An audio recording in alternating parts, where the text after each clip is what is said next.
Hello అండి, ఈరోజు ఈ క్యాలీఫ్లవర్స్ చూడగానే నాకు ఎందుకో గోబీ 65 చేయాలనిపించింది. క్లైమేట్ కూడా చాలా కూల్గా ఉంది. చాలా ఈజీ ప్రాసెస్లో చేయొచ్చు. ఎలా చేయాలో చూసేద్దాం. ముందుగా క్యాలీఫ్లవర్ అయితే ఇలా చిన్న చిన్న ముక్కలుగా అయితే కట్ చేసుకొని దాని తర్వాత నీట్గా వాష్ చేసుకున్న తర్వాత అయితే ఒక గిన్నెలో వేసి కొంచెం ఉప్పు అయితే వేసి ఒక 5 మినిట్స్ పాటు ఉడకనివ్వాలి.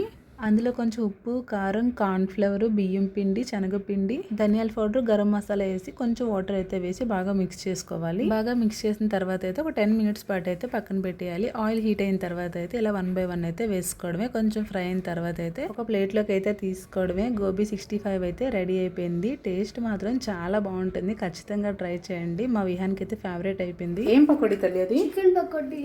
చికెన్ పకోడీ కాదు అది. గెస్ చేయి ఏం పకోడీ? కాలీఫ్లవర్.